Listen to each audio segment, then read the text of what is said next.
성경 말씀 창세기 1장 26절부터 29절 말씀입니다. 이 본문에서 28절만 봉독을 해드리겠습니다. 하나님이 그들에게 복을 주시며 그들에게 이르시되 생육하고 번성하여 땅에 충만하라. 땅을 정복하라. 바다의 고기와 공중의 새와 땅에 움직이는 모든 생물을 다스리라 하시니라. 이 본문 말씀을 가지고 회복이라는 이런 제목으로 잠깐 말씀을 나누겠습니다. 유엔이 지난 15일에 내놓은 2022년 세계 인구 전망 보고서에 따르면 금년 7월에 인도 인구가 처음으로 중국을 역전할 것이라는 그런 뉴스가 있었습니다. 그래서 앞으로는 인도가 일본과 독일을 누르고 3위 경제 대국에 오를 것이라는 겁니다. 인구가 많으면 경제 대국이 된다는 말이 맞나요? 그러면 지금까지는 왜 안 됐습니까? 여러분, 인구가 많아서 지구에 이 부작용도 많습니다. 식량 문제라든지 원자재 문제라든지 또 환경 문제라든지 물이나 공기나 이 바다 오염 등 그 생태계의 문제가 보통 심각한 것이 아닙니다. 지금은 실제 자연이 자정 능력을 잃고 휘청거리고 신음하고 있다는 겁니다. 온난화 현상으로 우리나라도 인천이 절반 정도 물에 잠길 가능성이 있고 또 국토의 4%가 물에 잠길 것이라는 말도 있습니다.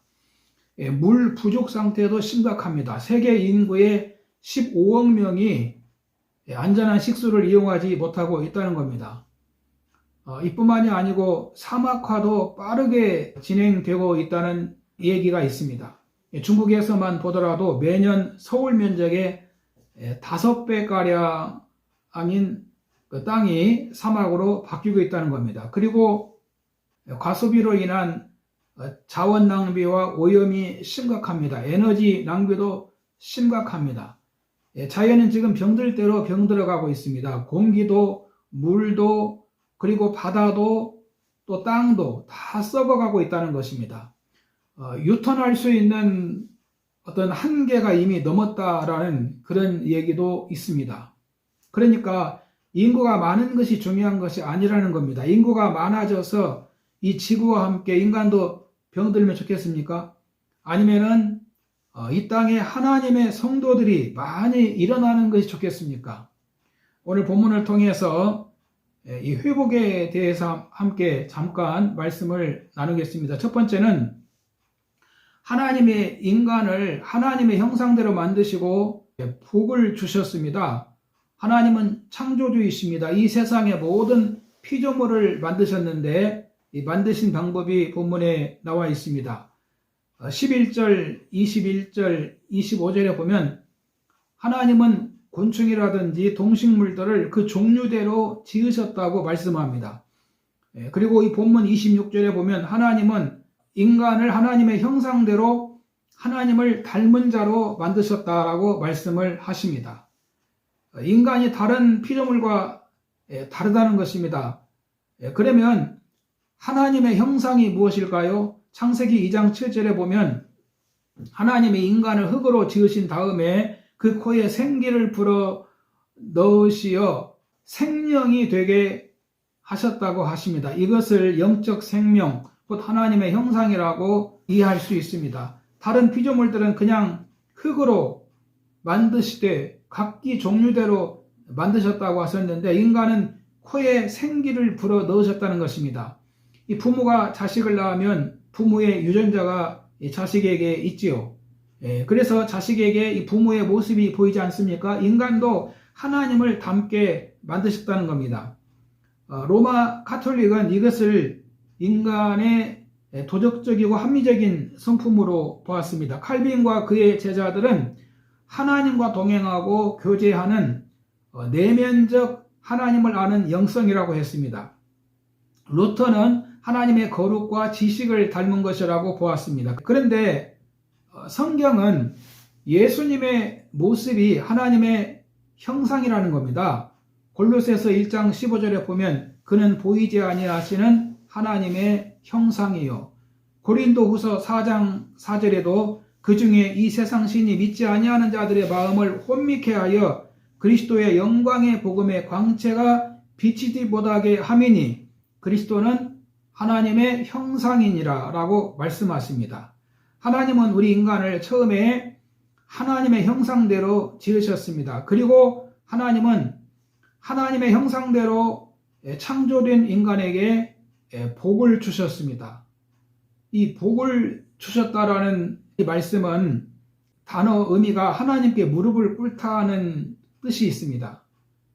시편 95편 6절에 보면 오라 우리가 굽혀 경배하며 우리를 지으신 여호와 앞에 무릎을 꿇자.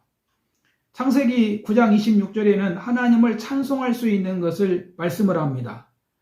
그리고 창세기 27장 33절에 보면 하나님이 모든 정황 가운데 개입하셔서 잘 되도록 한다는 의미를 가지고 있습니다. 그래서 본문 26절에 보면 하나님이 그들에게 복을 주시며 이르시되 생육하고 번성하여 땅에 충만하라고 말씀을 하십니다. 하나님은 인간을 하나님의 형상대로 만드시고 이 같은 복을 주시고 하나님을 대신해서 만물을 다스릴 수 있는 대리자로 세우신 겁니다. 두 번째는 인간이 타락함으로 하나님이 주신 복을 상실했습니다.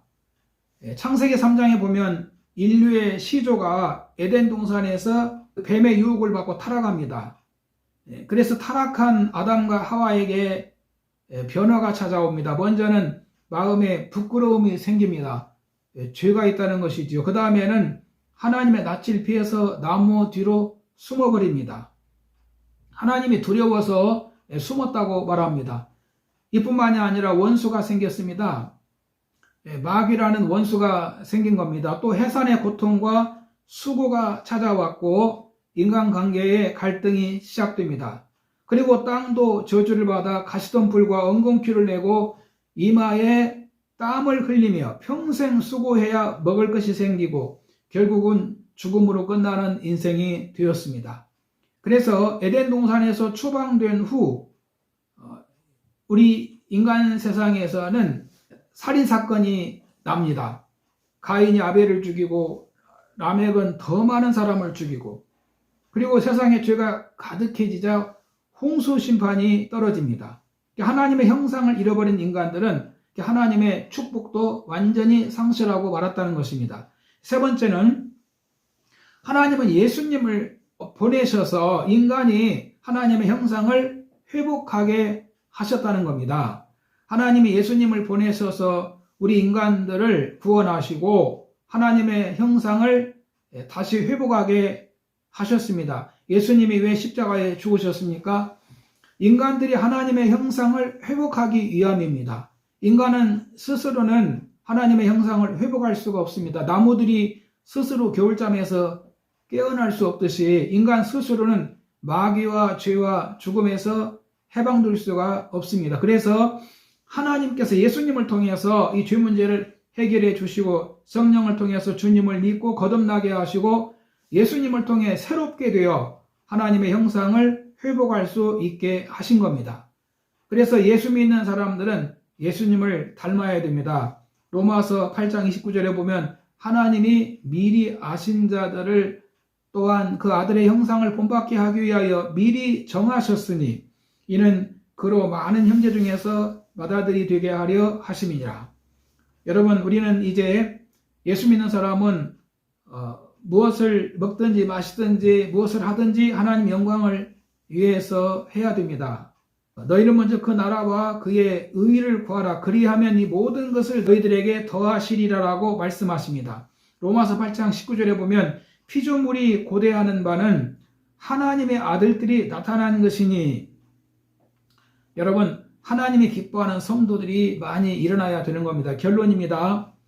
우리에게는 예수님을 통해서 소망이 왔습니다. 인류의 시조는 죽음을 물려줬습니다.